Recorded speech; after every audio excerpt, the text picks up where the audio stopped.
여행사의 가이드분들이 가장 꺼려하는 관광객 중에 대표적으로 교사들과 종교인들이 상위권에 올랐다는 기사를 본 적이 있습니다. 물론 여기서 종교인들은 아마 제 입장에서는 목회자라고 생각되어졌습니다. 왜 교사분들과 우리 목회자들이 가이드분들이 좀 꺼려하는 순위에 오를까 생각해 봤는데 이유가 있는 것 같습니다. 일단 말이 많죠. 말이 많습니다. 말이 많은데 그 말이라고 하는 게 대부분 이제 요구사항이 많다 보니까 가이드분에겐 그게 참 불편하게 여겨지는 것 같습니다. 게다가 이제 요구사항과 기대도 많긴 하지만 또 여러 가지 것들 가운데 반응이 되게 중요한데 호응과 반응이 너무 떨어집니다. 어떤 말을 하면 이렇게 응대를 해줘야 되는데 시큰둥하게 반응을 하니까 열심히 안내하고 설명하는데 되게 힘들어 하시는 것 같습니다. 예전 교회에서도 이제 4월마다 목회자 부부가 이렇게 저희가 여행을 떠나는 그런 순례가 있었는데 그때도 늘 보게 되면 역시 가이드분들이 되게 힘들어하는 걸 느끼게 됐습니다. 왜냐하면 재밌는 얘기를 해도 반응이 별로 없거든요. 그 피리를 불어도 별로 춤추지 않는 그 세대의 전형적인 모습이 저희들의 모습이어서 아마 그분들이 굉장히 힘들어하지 않으셨을까 싶습니다. 대개 이제 교사분들과 목회자들은 말을 듣는 위치가 아니라 주로 말을 많이 하다 보니까 때로는 가이드보다 더 많은 말을 해서 가이드를 굉장히 난처하게 만드는 경우가 있습니다. 실제 이건 사실이 아니기를 바라는데 아니겠죠. 이거 뭐냐면 이제 그 시어머니에게 가장 어려운 며느리가 있다고 합니다. 초등학교 교사인 며느리라고 얘기합니다. 왜냐하면 이제 시어머니를 마치 학생 다루듯이 얘기하고 말하니까 시어머니 입장에서는 굉장히 당황스럽고 힘들다고 얘기를 하십니다. 뭐 사실은 아닐 거라고 생각되어지는데 이유는 충분히 가늠이 됩니다. 왜냐하면 이제 목회자들과 선생님들은 주로 이제 말을 많이 하다 보니까 어떤 상황에 대해서 그 모든 상황들을 본인에게 적용하고 본인에게 그 모든 것들을 받아들이기보다는 주로 이제 지시하고 지적하는 역할을 하다 보니까 남의 말을 듣는데 굉장히 꺼려하는 그런 경향이 있습니다. 지난 종교인 새생명 전도 축제 때 그 오예배 초청 예배 시간에 어느 분이 저한테 그런 말씀을 하신 적이 있습니다. 목사님 왜 설교 중에 그렇게 우리라는 말을 많이 쓰시냐고 우리라는 단어를 되게 많이 쓰신다는 거예요. 저도 사실은 제가 잘 몰랐었어요. 그래서 제가 그렇다 생각하고 제가 설교 영상을 다시 들어보니까 진짜 많이 쓰긴 하더라고요. 되게 그래서 오늘은 정말 안 쓰려고 제가 되게 마음의 준비를 좀 하고 있습니다. 근데 여러분 제가 그렇게 하는 이유가 있습니다. 제가 이제 의도한 바도 있고 또 무의식적으로 나온 바가 있는데 저는 설교의 말투와 어투를 사용할 때 가능하면 명령형보다는 청유형의 말을 쓰는 게 맞다라고 개인적으로 생각을 하고 있습니다. 왜냐하면 저는 말씀을 전하는 위치에 있지만 또한 말씀을 그 누구보다 열심히 들어야 된다. 경청하고 청중해야 된다고 생각해서 말씀을 듣는 위치 가운데 저 역시도 당연히 열심히 말씀을 들어야 하기 때문에 말씀의 자리 가운데 저는 이제 가능하면 이제 명령형으로 표현하기보다는 청유형으로 이야기하지 않나 싶습니다. 우리가 보통 대외적으로 말을 많이 하고 또 글로서 자신의 의견과 의사를 표현한 분들이 이전에 했던 말과 글 때문에 홍역을 앓게 되는 경우가 종종 있습니다. 왜냐하면 우리는 한 사람의 삶에 있어서 일관성과 통일성을 기대하게 되는데 이전에 했던 말들과 달라진 말들과 이전에 했던 글과 다른 글이 나오게 되면 여지없이 비판을 받게 되어 있습니다. 불가피한 부분이 있습니다. 근데 이게 설교자로서 저에게도 큰 고민이 되고 어려운 부분이 있습니다. 왜냐하면 저는 과연 제 자신을 이해하고 정체성을 규명함에 있어서 이 메시지의 선포자로 저를 이해하는 게 맞을까?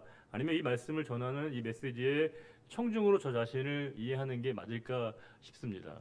물론 저는 이제 말씀을 선포하는 위치에 있기도 하고 또 말씀을 듣는 위치에 있는데 선포자의 위치로 저 자신을 규정할 수도 있고 또 혹은 반대로 이 청중의 입장에서 저를 생각할 수 있는데 어느 쪽으로 저를 규정하고 생각하느냐에 따라서 입장과 견해가 상당히 달라질 수 있다는 사실이죠.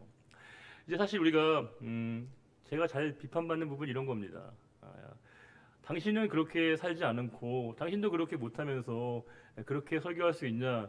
라는 얘기를 저한테 노골적으로 하신 분은 없지만 만약에 그렇게 말씀을 듣는다면 아마 설교자에게 가장 뼈아픈 지적이 될 수밖에 없다고 싶습니다. 왜냐하면 당신이 분명히 그렇게 얘기하고 그렇게 말했는데 왜 그렇게 당신도 못 사는 내용들을 우리에게 설교했냐라고 얘기하시면 사실 별로 할 말이 없죠. 그렇다고 제가 노력하지 않는 건 아닙니다. 나름 부족하지만 애쓰고 노력하지만 노력하고 애쓴다고 되는 게 아닌 그런 지점이 있습니다. 불가피한 부분이 있기 때문에 어느 상황에서는 비판을 받을 수밖에 없습니다. 하지만 여기 또한 우리에게도 생각해 볼 부분이 있습니다. 뭐냐면 우리가 전한 대로 살지 못한다고 해서 믿는 대로 다 우리가 살아내지 못한다고 해서 우리가 해야 될 의무와 책임 그 자체가 무효가 되는 것은 아니라는 것입니다. 우리는 물론 우리가 전한 대로 우리가 설교한 대로 살지 못하는 경우가 있을 수 있고요. 또 혹은 내가 믿는 대로 살아가지 못하는 지점이 혹 존재하긴 하지만 그럼에도 불구하고 우리가 부단한 그 말씀 앞에 스스로 서려고 하는 노력과 태도는 여전히 우리들에게 유효하다는 것입니다. 사탄이 우리들에게 공격하는 지점이 바로 여기에 있습니다. 너 말씀대로 살지도 않으면서 믿는 대로 살지도 않으면서 왜 그렇게 너 자신을 이해하느냐라고 하는 이 사실에 우리가 사로잡히게 되면 우리 자신에 대해서 우리가 믿는 바 우리가 또 전한 바에 대해서 우리가 긍정적인 입장과 태도를 취하기가 참 어려운데 우리가 나름대로 행하고 있다라고 하는 사실 실천하고 있다는 그 사실의 과정 속에 있을 때 우리 자신에게 평가받을 몫이 있다 그런 생각이 듭니다. 오늘 우리는 우리 기도해 주신 것처럼 우리가 종교개혁 기념주일입니다. 502주년 종교개혁 기념주일인데요. 2년 전인 2017년도에는 역사적인 500주년 종교개혁 기념주일을 보냈습니다. 아마 잘 아실 겁니다. 많은 행사들이 있었습니다. 여러 연합 예배도 있었고 심포지엄이나 세미나 등 여러 행사가 있었는데 그럼에도 불구하고 한 가지 아쉬운 점은 약간 이벤트성이었다라는 느낌을 지울 수 없습니다. 왜냐하면 우리가 흔히 하는 말처럼 소문난 잔치에 먹을 게 별로 없다는 말을 종종 하거든요. 역사적이고 기념비적인 종교개혁 500주년을 보내고 난 다음에 과연 우리의 모습은 한국교회 현재 우리들의 모습은 얼마나 변화되고 달라졌는가를 생각해 볼 때 여전히 우리가 미심쩍은 부분이 많이 남아 있습니다. 한국교회의 대사회적인 신뢰도와 신임도는 여전히 추락하고 있습니다. 교세는 급격히 위축되고 있습니다. 교회 안에 세속화와 혼합주의 물결이 침투하고 있습니다. 교회와 세상이 별로 구분이 되지 않는다는 따가운 지적을 받고 있습니다. 세상이 교회인지 교회가 세상인지 구분이 잘 되지 않는다는 얘기를 듣습니다.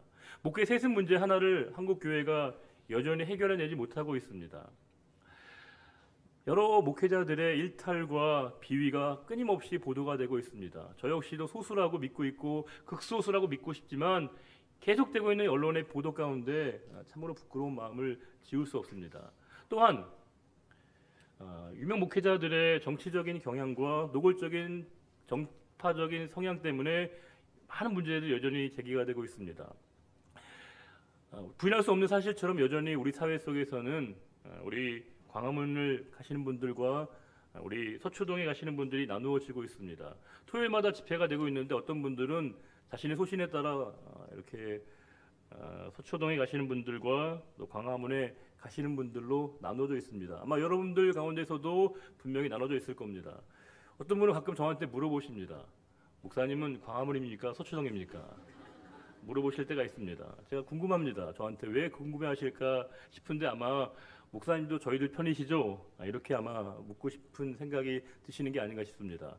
하지만 여러분 분명하게 깨달아야 될 것은 목회자는 여러분들에게 답을 드리거나 정답을 확정해 드리는 위치에 있지 않습니다. 다만 우리 모두가 다 올바른 판단을 하도록 저는 도와드리는 입장에 있습니다. 여러분 앞으로 저한테 물어보시면 다 말할 겁니다. 심지어 색깔도 물어보지 마세요. 목사님 빨간색 좋아합니까? 파란색 좋아하십니까? 물어보지 마십시오. 왜냐하면 각자의 신앙의 양심과 소신에 따라 우리가 판단을 내리는 것뿐이죠. 오히려 목회자가 어떤 정치적인 입장을 띠게 되는 순간에 많은 문제를 야기한다는 걸 알고 있기 때문에 저 역시도 분명히 어떤 판단과 기준을 가지고 있지만 그것을 대외적으로 드러내지는 않을 것입니다. 오히려 그것이 드러나는 순간에 많은 여러 문제가 일으키고 있는 현장을 보게 되면서 우리는 고민을 하게 됩니다. 과연 한국교회 안에서의 이 종교개혁이라는 것이 어떤 의미를 갖고 있는 것이고 우리에게 개혁의 정신을 계승한다는 것이 어떤 우리에게 의미가 있는 것인가에 관한 분명한 우리가 질문과 이에 대한 답을 우리가 요구받는 시점에 서 있다는 것입니다. 우리에게 과연 이 종교개혁은 어떤 의미로 우리에게 다가와야 되는 것이고, 오늘의 우리의 시점에서 우리가 이 개혁의 정신을 계승한다는 것을 우리가 어떻게 구현해야 되는 것인가에 관한 분명하고 명백한 답이 우리에게 요구되는 시점에 서 있다는 사실입니다. 오늘 본문에는 남유다의 왕 아사라고 하는 왕이 나옵니다. 이 사람은 남유다의 세 번째 왕입니다. 르호보암과 아비야에 이어서 세 번째 왕으로 등극한 세 번째 왕인데, 이 선왕들의 전철을 밟지 않고 있습니다. 이 아사가 왕이 오른 다음에 그는 아주 파격적인 개혁 조치, 쉽게 얘기하면 종교 개혁과 신앙 개혁을 단행하게 됩니다. 그리고 이 급진적인 종교 개혁과 신앙 개혁은 상당한 진전을 보이게 되었습니다. 하나님께서 이 아사의 종교 개혁과 신앙 개혁에 축복을 주셔서 그 나라에 평안이 찾아오게 됩니다. 태평성대가 찾아오게 됩니다. 우리가 읽지는 않았는데 앞장에 있는 14장 1절부터 5절을 한 번만 더 읽어볼까요? 14장 1절부터 5절입니다. 아비야가 그의 조상들과 함께 누움에 다윗 성에 장사되고 그의 아들 아사가 대신하여 왕이 되니 그의 시대에 그의 땅이 10년 동안 평안하니라. 아사가 그의 하나님 여호와 보시기에 선과 정의를 행하여 이방 제단과 산당을 없애고 주상을 깨뜨리며 아세라상을 찢고 유다 사람에게 명하여 그 조상들의 하나님 여호와를 찾게 하며 그의 율법과 명령을 행하게 하고 또 유다 모든 성읍에서 산당과 태양상을 없애며 나라가 그 앞에서 평안함을 누리니라. 참 놀라운 일이죠. 선왕들의 전철을 따르지 않고 그가 신앙적 소신에 따라서 아주 놀라운 종교 개혁과 신앙 개혁을 단행하게 됩니다. 그 상당 부분의 성과도 보게 되었습니다. 여기에 대한 성경의 평가를 6절을 한 번만 더 읽어보겠습니다. 여호와께서 아사에게 평안을 주셨으므로 그 땅이 평안하여 여러 해 싸움이 없은지라. 그가 견고한 성읍들을 유다의 통치 기간에 많은 태평성대가 이루어지게 되었습니다. 우리가 읽지는 않았는데 14장 뒷부분을 보시게 되면 구스란 나라와의 100만 대군과 전쟁에서 이 아사가 승리를 거두게 되고요. 이략 그 지역의 팔레스타인 지역의 실력자로 등극하게 되고요. 그야말로 어떤 문제점도 발견되지 않는 완벽한 이제 종교 개혁의 이 결과를 맛보게 됩니다. 자, 그러면 여러분들에게 제가 한번 찬찬히 질문을 하나 드리겠습니다. 아사의 이와 같은 급진적이고 개혁적인 종교적인 조치들과 신앙의 개혁이 여러분 우리가 성공했다고 볼 수 있는가요, 없는가요? 아사의 종교 개혁은 성공한 건가요, 아닌가요? 여러분 대답은 할 수 있지 않습니까? 대답은 어떤가요, 여러분? 아사의 종교 개혁은 성공한 건가요, 그렇지 않은가요? 자, 여기서 우리가 이 질문을 앞서서 한 가지 이 질문에 대한 오류를 한 가지 정정을 해야 됩니다. 우리가 신앙과 종교 개혁에서 과연 성공과 완성이라는 단어가 어울릴 수 있느냐라고 하는 것부터 우리가 답을 해야 됩니다. 과연 이 신앙과 종교 개혁에서의 성공, 완성이라고 하는 이 명제와 질문 그 자체가 가능한지를 먼저 우리가 살펴본 이후에 아사의 행동에 대한 우리가 재평가가 필요하다는 것입니다. 14장에 이와 같이 종교 개혁을 아사가 잘 했고요. 신앙 개혁을 했고 놀라운 변화와 축복을 하나님이 허락해 주셨습니다. 그런데 오늘 이제 한 장 넘어가고 있는 15장은 시점으로 보게 되면 그 1차 종교 개혁과 신앙 개혁이 있은 지 약 15년의 시간이 흐르게 되었습니다.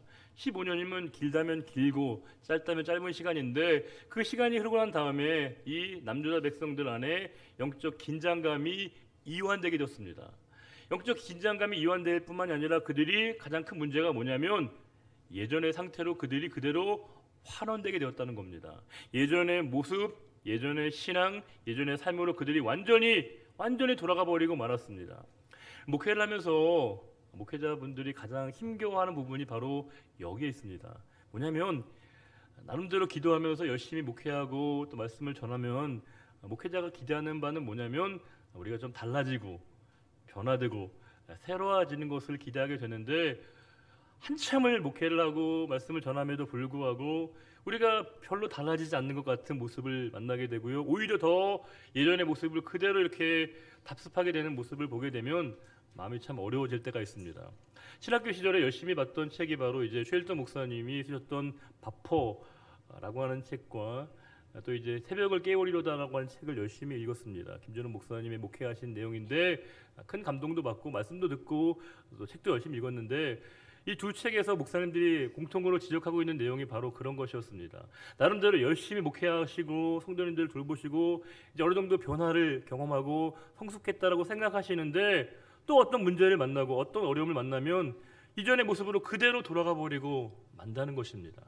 이제 정말 이제 우리가 새로워졌나 보다, 이제 우리가 많이 달라졌나 보다라고 기대했는데 조그만 어려움을 만나면 이전의 상태로 다시금 환원되는 모습을 보면서 이 지점이 바로 목회자들이 공통적으로 느끼는 실망감과 좌절감의 자리라고 하는 겁니다. 제가 이제 3년 동안의 목회를 하면서 저의 개인적인 소회 한 가지를 말씀드리면, 저는 이제 목회에서 특별히 강조하고 있는 게, 모든 목회자가 마찬가지겠지만 예배에 대한 많은 강조를 하고 있거든요. 저는 한국교회 예배가 좀 다소 제 개인적인 진단이지만 조금 이제 좀 시끄러운 부분이 있다라는 생각을 하고 있습니다. 공예배는 원래 예배는 좀 우리가 경건한 예배가 필요하지 않을까 싶은 개인적인 생각이 있어서 경건하다는 이 단어의 정의가 필요하긴 하지만, 그럼에도 불구하고 우리가 하나님 앞에 나왔을 때는 좀 경건하게 조용하게 침묵의 영성을 통해서 하나님 앞에 우리가 그분의 만남을 기대하고 준비하는 우리의 태도가 필요하다는 것입니다. 제가 여러분에게 제일 기뻐하고 감사해하는 건 뭐냐면, 여러분 이건 제 주관적인 느낌과 판단이니까요. 저는 여러분들 이제 예배당에 오시면 자연스럽게 조용히 예배를 통해서 준비하는 모습을 볼 때 말할 수 없는 기쁨과 감사가 있습니다. 기도하시면서 예배를 준비하시고 하나님의 임재를 갈망하시면서 또 말씀을 이렇게 읽으시는 모습을 보면서 우리가 예배에 대한 이 태도, 예배에 대한 자세 보다도 경건하게 진지하게 이 침묵의 영성을 통해서 우리에게 말씀하시는 그분을 기대하는 이 모습을 보는 것은 목회자로서 가장 큰 보람이자 기쁨 중에 하나라고 할 수 있습니다. 그런데 지금 이 아사의 그 혁명적인 그런 종교 개혁이 큰 성과를 거두었음에도 불구하고 15년간의 시간이 흐르고 난 다음에 이 남유다 백성들의 모습이 완전히 달라졌습니다. 이전의 상태가 됐습니다. 아예 하나님을 모르는 상태처럼 바뀌어졌던 이 모습 속에서 하나님이 이제 또 한 사람의 하나님의 사람들을 부르십니다. 15장 2절에 1절 보시게 되면 그가 누구냐면 바로 아사랴라고 하는 선지자입니다. 아사랴의 이름의 뜻은 여호와께서 도우셨다, 이런 뜻입니다. 여호와께서 도우셨다는 이름의 뜻을 가지고 있는 아사랴가 에게 하나님이 이렇게 임하십니다. 15장 1절 보시게 되면요, 하나님의 영이 오뎃의 아들 아사랴에게 임하심에, 하나님의 영은 누구실까요? 당연히 성령님이시죠. 성령께서 이제 아사랴에게 찾아오시고 그에게 임하셔서 강림하십니다. 그리고 이 아사랴가 이제 아사 왕에게 하나님의 말씀을 대언합니다. 그러면서 이제 가장 중요한 개혁의 본질에 대한 말씀을 주고 있습니다. 우리 2절 말씀을 같이 한번 읽어보겠습니다. 그가 나가서 아사를 맞아 이르되, 아사와 및 유다와 베냐민의 무리들아, 내 말을 들으라. 너희가 여호와와 함께하면 여호와께서 너희와 함께하실지라. 너희가 만일 그를 찾으면 그가 너희와 만나게 되시려니와 너희가 만일 그를 버리면 그도 너희를 버리시리라. 이 말씀의 모든 말씀이 다 소중하지만 특별히 우리가 유념해야 될 말씀은 뭐냐면요, 그를 찾는다라고 하는 표현입니다. 이 15장 안에서 이 찾는다는 말이요, 2절, 4절, 12, 13, 15절 5번에 걸쳐 나오고 있습니다. 여호와를 찾는 것, 여호와를 찾는 것이어야 된다고 말씀하고 있습니다. 종교개혁의 요체와 본질은 뭐냐? 신앙개혁의 본질은 뭐냐? 여호와를 찾는 것이라는 겁니다. 여호와를 찾는다는 게 뭘까요?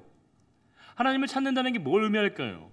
하나님을 찾고 여호와를 찾는다는 것은 그분의 뜻을 구하는 것입니다. 하나님의 뜻을 알고자 하는 것입니다. 하나님의 뜻을 알 수 있는 길이 뭡니까? 말씀이죠. 그래서 모든 종교개혁과 신앙개혁자들이 항상 주창했던 그 추동력은 바로 말씀이었습니다. 그들은 말씀 앞에 서고자 했습니다. 하나님 말씀이 그들의 삶을 움직였다는 것이죠. 우리가 종교개혁의 큰 물줄기를 이렇게 나눌 때 예수 그리스도로부터 사도 바울을 거쳐서 어거스틴과 이제 깔벤과 이제 20세기 칼바르트라고 하는 신학자로 이어져 오는 이 종교 개혁의 큰 물줄기를 우리가 흔히 꼽는데, 놀라운 건 이분들 모두가 다 하나님 말씀으로부터 시작했다는 것입니다. 하나님 말씀을 본래 자리에 자리 잡게 하는 것으로부터 신앙 개혁이 시작됐다는 겁니다. 우리가 하나님을 구하는 것, 하나님을 찾는다는 것은 그분의 말씀 앞에 서는 것이고, 하나님 말씀 앞에 서려고 하는 이 진지한 태도가 바로 종교개혁의 가장 근본이자 시작이라고 하는 것입니다. 그러하기에 이 말씀은요, 선언적인 메시지가 아니라 바로 실천적인 메시지입니다. 실제로 구체적으로 하나님을 찾고 구하는 자에게 하나님이 응답하시는 과정임을 우리가 알 수 있습니다. 야살의 종교개혁이 있은 지 약 15년의 시간이 흘렀습니다. 그런데 아쉬운 것은 뭐냐면 백성들이 변질되었습니다. 얼마나 그들이 타락했는가를 말씀하는 부분이 3절입니다. 3절을 제가 읽어보겠습니다. 이스라엘에는 참 신이 없고 가르치는 제사장도 없고 율법도 없은 지가 오래되었으나, 하나님도 없고 말씀도 없고 선지자도 이 제사장도 없는 상황이 그들에게 오래되었다라고 얘기하고 있습니다. 우리가 오르막길을 오를 때는 힘이 들어요. 많이 힘이 듭니다. 그리고 내리막길을 내려갈 때는 힘이 별로 들지 않습니다. 이게 당연한 이치입니다. C.S. 루이스가 했던 유명한 말처럼 지옥은 표지판이 없는 완만한 내리막길이라고 얘기했습니다. 만약에 우리가 지옥을 내려가는 표지판을 분명히 확인할 수 있다면 누가 그곳으로 가겠습니까? 그러나 지옥으로 내려가는 곳에는 표지판이 없습니다. 그리고 급경사라면 우리가 대비하고 준비할 터인데 완만하게 내려가는 내리막길이라고 되어 있습니다. 그래서 우리가 그곳으로 내려가는지 모르게 된다는 겁니다. 내가 어디로 가는지를 우리가 망각하게 만드는 게 지옥의 모습이라는 겁니다. 우리가 기타를 연주하다 보면 줄이 안 맞아요. 그럼 뭐가 필요하죠? 기타를 줄을 맞추는 걸 우리가 튜닝이라고 얘기합니다. 피아노도 마찬가지입니다. 피아노 열심히 치다 보면 피아노 소리가 안 맞아요. 뭘 해야 돼요? 조율을 해야 됩니다. 중간중간 튜닝과 조율을 하지 않으면 똑같은 피아노이고 똑같은 기타지만 제대로 된 소리를 낼 수 없습니다. 중간중간 스스로를 점검하고 자기 자신의 이렇게 줄을 맞춰가는 과정이 필요하다는 겁니다. 이거 우리가 영적으로 해석해 보면 그런 거죠. 우리가 우리 자신을 점검하지 않으면, 우리 자신을 우리가 성찰하지 않게 되면요, 우리 자신의 영적인 상태가 방치가 된다는 겁니다. 놀라운 건 이 방치 상태가 계속되면 아예 내 삶에 아무런 일도 일어나지 않는 것처럼 될 수 있다는 겁니다. 이 상황을 우리가 방치하게 되면요, 아예 우리가 하나님을 모르는 자처럼 될 수 있다는 겁니다. 아예 우리가 하나님을 몰랐던 사람처럼 될 수 있다는 겁니다. 우리가 함께 예배를 드리고 있습니다. 그러나 함께 예배를 드리고 함께 주님을 만나고 있는 것 같지만 내 영혼의 상태를 우리가 성찰하지 않고 내 영혼의 상태를 조율하거나 튜닝하지 않게 되면, 방치 상태로 두게 되면 어느덧 우리의 영혼은 황폐화되어서 마치 우리가 하나님을 전혀 모르는 그 상태였던 것처럼 우리가 될 수 있다는 점을 오늘 말씀 우리들에게 경고하고 있습니다. 그래서 우리가 예배가 중요한 겁니다. 예배는 우리를 튜닝하는 것입니다. 우리를 영적으로 조율하는 것입니다. 하나님, 영적인 긴장감을 우리가 다시 한번 가지면서 팽팽하게 우리가 하나님 앞에 바로 서고자 하는 우리의 몸부림이 이 바로 예배인 것이죠. 우리가 예배 가운데 우리는 오직 하나님을 찾고 구하는 일들을 통해서 하나님을 붙잡는 과정이 바로 예배인 것입니다. 오늘 말씀은 그와 같은 상황에서 이스라엘 백성들의 모습을 4절에 이렇게 얘기하고 있습니다.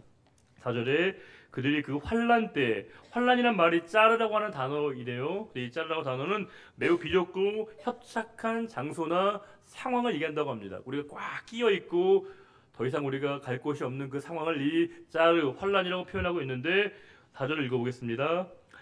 그들이 그 환난 때 이스라엘 하나님 여호와께로 돌아가서 찾음에 그가 그들과 만나게 되셨나니. 그렇죠. 여기서 뭐냐면 하나님을 만나게 찾고 만난다고 되어 있는데 중요한 게 있습니다. 하나님을 찾고 만나려면 그 앞에 뭐가 나와 있죠? 여기서 돌아가다는 말입니다. 돌아서다. 히브리어에 돌아서다, 돌이키다는 단어가 있습니다. 슈브라고 하는 단어입니다. 슈브는 뭐냐?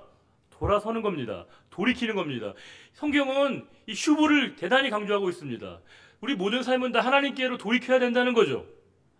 우리가 신약에 보게 되면 탕자, 정말 가진 나쁜 짓을 다 했던, 못된 짓을 다 했던 이 탕자가 했던 유일하게 잘한 게 뭡니까? 돌아서는 것이죠. 돌이켰다는 겁니다. 그 하나의 돌이킴이 그에게 구원과 희망을 연결시켰다는 겁니다. 우리가 살다 보면 우리가 그런 생각이 들 때가 있습니다. 너무 늦었다. 내가 너무 늦은 것 같다라는 생각이 들 때가 있다는 겁니다. 그러면 늦었다고 하는 시점 우리가 뭐냐면 돌이켜야 될 시점이라는 겁니다. 늦었다는 걸 내가 자각하는 그 시점이 하나님께로 내가 돌이켜야 될 바로 딱 그 순간이라고 하는 겁니다. 그럴 때가 있어요. 목사님 너무 늦은 것 같다고, 너무 늦었다고 생각될 때가 있다는 겁니다. 그러나 너무 늦었다고 생각되는 그 지점은 바로 즉시 하나님께로 돌이킬 바로 그 순간이라고 하는 겁니다. 내가 너무 늦었다고 생각하는 그때가 바로 하나님께 돌이켜야 될 가장 적기라고 하는 겁니다. 우리 인생에서 돌이키지 못할, 돌아서지 못할 때는 아무도 없습니다. 깨닫는 그 순간에 내가 돌이키기만 하면 오늘 말씀 그대로 우리가 하나님을 찾고 구할 때 그분이 우리를 만나 주신다고 우리에게 얘기하고 있습니다. 살아가다 보면 우리가 백척간도와 같이 낭떠러지와 절벽 끝에 서 있는 것처럼 느껴질 때가 있습니다. 더 이상 이제 갈 곳이 없다, 더 이상 우리가 갈 길이 없다라고 우리가 그 낭떠러지 절벽 끝에 우리가 서 있는 것 같은 느낌을 갖게 될 때가 있습니다. 그럴 때 오늘 말씀이 우리에게 필요합니다. 이때 우리에게 필요한 게 뭐라고요? 돌이키는 겁니다. 돌아서는 겁니다. 내가 절벽 끝에 있을 때는 갈 길이 없습니다. 그러나 돌이키게 되면 갈 수 있는 길과 열려져 있는 길만이 우리에게 남아있다는 것입니다. 하나님께서 오늘 우리들에게 그렇게 얘기하시면서 우리가 지금 돌이켜야 될 것을, 돌아서야 될 것을 우리들에게 말씀을 주고 있습니다. 그러면서 세상이 얼마나 황폐한가를 5절과 6절에 이렇게 말씀을 주고 있습니다. 5절 6절을 읽어볼까요? 그때 온 땅의 모든 주민이 크게 일어나여 사람의 주립이 평안하지 못하며 이 나라와 저 나라가 서로 치고 이 성읍이 저 성읍과 또한 그러하여 피차 상한 바 되었나니 이는 하나님이 여러 가지 고난으로 요란하게 하셨습니다. 이런 거죠. 세상이 이렇게 아비규환이라는 겁니다. 이전 투구의 세상이라는 겁니다. 그런데 안타까운 건 세상만 그러면 정말 다행일 것 같은데 교회가 더하면 더했지 덜하지 않은 모습이 있을 때가 많다는 겁니다. 여전히 우리 교회 안에도 많은 교회들이 분교와 분쟁과 갈등 가운데 있습니다. 사생결단식으로 싸우는 분들이 너무 많습니다. 그때 우리에게 필요한 건 뭐냐면 우리 모두가 다 피해자이고 우리 모두가 다 가해자일 수 있다라고 하는 사실입니다. 이와 같은 우리가 이전 투구의 세상 가운데 하나님 우리에게 주신 말씀이 뭐냐? 7절입니다. 마지막 말씀 읽어보겠습니다. 그런즉 너희는 강하게 하라. 너희의 손이 약하지 않게 하라. 너희 행위에는 상급이 있습니다. 여기서 우리가 주목할 것은 7절에 강하다는 말입니다. 이 강하다는 말의 히주쿠라고 하는 단어는 국방력과 외교력과 군사력을 강화시키는 표현이 아닙니다. 너희의 마음을 강하게 하라는 겁니다. 너희의 심중의 마음을 견고하게 하는 뜻입니다. 우리 마음을 견고하게 해서 우리가 오직 하나님께로 방향을 돌이키고 하나님을 찾을 때 하나님 우리에게 하나님 앞에 서야 될 우리들에게 길을 보여주신다는 게 성경의 메시지입니다. 우리가 이 종교개혁과 신앙개혁을 이 단어의 의미로 생각해 본다면, 좀 한자로 표현하면 우리에게 종교개혁과 신앙개혁은 개혁이 아니라 개혁이 될 때 의미가 있다고 봅니다. 종교개혁과 신앙개혁은 한 번으로 끝나는 게 아닙니다. 이례적인 사건으로 끝나는 게 아닙니다. 계속적으로 이 개혁이 새로워짐이 쇄신이 우리에게 비롯될 때만이 이 종교개혁의 참된 의미가 우리에게 나타나게 되는 겁니다. 종교개혁은 우리에게 성공의 대상이 아니고요, 결과물이 아닙니다. 우리가 개혁의 주체로서 내가 날마다 새로워지고 개혁되어질 때만이 개혁의 의미가 있는 겁니다. 개혁은 끝났다고 생각되는 그 순간부터 개혁은 실패하는 겁니다. 개혁은 날마다 우리 하나님 앞에 새로워지는 그 부단한 갱신과 쇄신과 혁신과 이 날로 새로워지는 우리의 모습이 있을 때만이 종교개혁의 정신이 우리에게 흐려지지 않고 오늘의 삶의 자리 가운데 우리에게 그대로 구현될 수 있는 것이죠. 사람들이 되게 두 가지로 살아간다고 얘기하는 분이 있습니다. 한 분은 뭐냐면 세상을 볼 때 누군가에게 얘기를 듣거나 어떤 상황을 접하면 이렇게 고개를 끄덕이는 분이 계시다는 거예요. 어떤 얘기를 듣고 어떤 표현을 들으면 고개를 끄덕이는 분. 또 한 분은 어떤 분이냐면 갸우뚱하는 분이 있다는 겁니다. 좀 이해가 되시죠? 갸우뚱한다는 건 뭐예요? 이해가 안 된다는 거죠. 마음에 안 든다는 겁니다. 내 입장을 포기하기 싫다는 겁니다. 그런데 끄덕이는 건 뭐예요? 동의하는 겁니다. 동감하는 겁니다. 호응해 주는 것이죠. 우리가 어느 순간부터 너무 굳어져 있으면요, 자신의 입장을 너무 강하게 유지하다 보면 모든 걸 우리가 받아들이려고 하지 않습니다. 심지어 하나님의 말씀과 은혜마저도 우리가 갸우뚱하게 될 때가 있습니다. 그러나 우리가 내게 주신 말씀을 나에게 주신 하나님의 뜻으로 받아들이게 될 때 우리는 그것을 고개를 끄덕이면서 나에게 향하신 말씀으로 받아들이면서 수용하면서 우리가 순종하려고 하는 그 자세에, 그것이 하나님께서 우리에게 요구하시는 우리들의 모습이라고 하는 겁니다. 우리에게 이 개혁, 날마다 새로워질 일이 우리에게 필요한데 우리가 언제까지 해야 될까요? 언제까지 우리가 새로워져야 됩니까? 개혁은 언제까지 필요한 거예요, 여러분? 네, 여기까지만 답을 드리겠습니다. 주님이 하늘에서 우리를 호출하실 때까지입니다. 그때까지 우리가 새로워져야 되는 것이죠. 이 종교개혁의 대상에서 그 누구의 예외도 없습니다. 특정인의 전유물이 아닙니다. 우리 모두가 다 하나님 말씀 앞에 서서 그분께로 돌이키고 말씀 앞에 섬으로 말미암아 날마다 우리 영적인 이 긴장감을 통해서, 우리가 쇄신을 통해서 우리가 조율하게 되고 튜닝하게 될 때 하나님이 우리를 붙잡아 주시는 은혜를 경험할 수 있다는 겁니다. 1517년에 우리가 다 아는 것처럼 이제 마틴 루터가 10월 31일에 이제 95개조 반박문을 붙이고 종교개혁의 기치가 시작되었습니다. 루터는 이 일 때문에 큰 어려움을 당하고요, 사방에 대적자들이 많이 생겼습니다. 1521년에 4월 16일에 역사적인 보름스 국회가 열리게 됩니다. 원래 루터가 오지 않을 줄 알았는데 루터는 그곳에 홀로 가게 됩니다. 수많은 대적자들, 그 표현 그대로 정말 억만금과 같은 이 대적자들이, 사탄들이 그를 둘러싸고 있는데, 그 한복판에서 이 보름스 국회에서 이 루터는 아주 단호하게 자신의 믿음을 고백합니다. 그 어떤 것에도 흔들리지 않을 것임을 고백하는 놀라운 신앙인의 그 고백의 기백과 용기를 보여주고 있는데, 여러분들에게 마지막으로 그가 했던 그 보름스 국회에서의 연설 한 부분을 읽어드리고 오늘 말씀 마치겠습니다. 나는 성경의 증거나 또는 명백한 이성적 논증에 근거하여 설득력 있게 분명히 반박하지 않는 한 나의 잘못을 인정하지 않을 것입니다. 나는 교황이나 공의 자체만을 신뢰하지 않습니다. 왜냐하면 그들은 많은 오류를 범해왔으며 때로는 서로 반대되는 결정을 내리곤 했기 때문입니다. 나는 오직 내가 인용한 성경 구절에 묶여 있습니다. 나의 양심이 하나님의 말씀에 사로잡혀 있는 한 나는 상황이 확정되지 않았기에 아무것도 취소할 수 없고 또 취소하지도 않을 것입니다. 만일 당신이 양심에 어긋나게 행동한다면 구원이 위협을 당하게 될 것입니다. 하나님이여 나를 도우소서. 내가 여기에 서 있나이다. 기도하겠습니다. 하나님 아버지, 언제나 저희들에게 돌이킬 수 있는 기회를 주시고 또 오늘 예배를 통해서 다시금 하나님께서 우리들에게 영적 이 긴장의 줄을 팽팽하게 우리가 유지할 수 있는 이 은혜의 시간으로 하나님 우리를 불러주셨습니다. 하나님 아버지, 502년 전에 시작된 종교개혁의 그 거대한 이 영혼의 불길처럼 번져갔던 그 놀라운 일들이 오늘 우리의 삶에도 그대로 이어지게 하여 주시고, 우리가 언제나 날로 새로워짐으로 말미암아 하나님이 원하시는 그 자리에 거하기를 원합니다.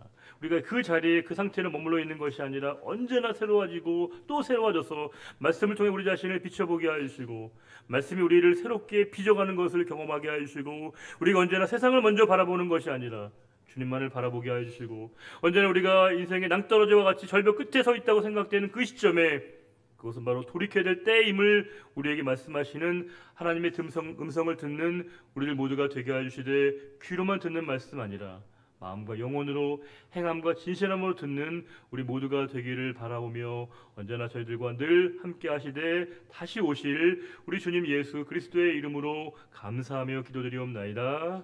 아멘. 다 같이 일어나셔서 우리 패에서 함께 찬송하겠습니다.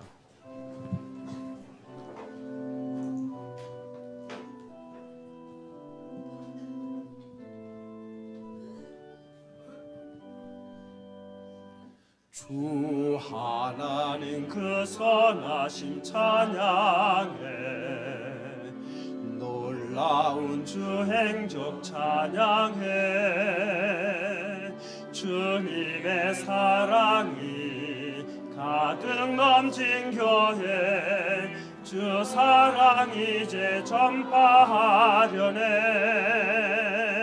우리에게 주어진 소명대로 우리 사랑 널리 전하자. 주 비춰주시는 그 빛을 따라서 어디든지 주와 가리라.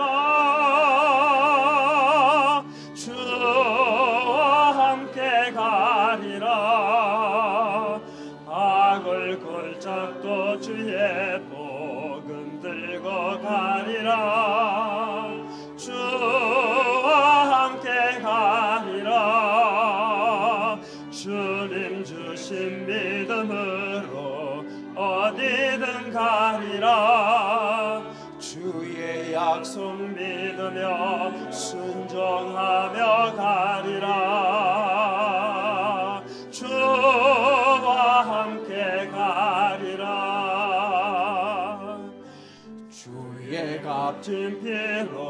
하신 교회 주의 성령 가득 넘치네 주 찬양 소리가 울려 퍼지는 곳 주의 영광 울려 퍼지네 지금 주신 주의 소명대로 순종하며 따라가리라 주의 성령 우리를 늘 동행하시네 어디든지 동행하시네 주와 함께 가리라 악을 꼴짝도 주의 복음 들고 가리라 주와 함께 가리라 주님 주신 믿음으로 어디든 가리라 주의 약속 믿으며 순종하며 가리라 주와 함께 가리라 주와 함께 가리라 주와 함께 가리라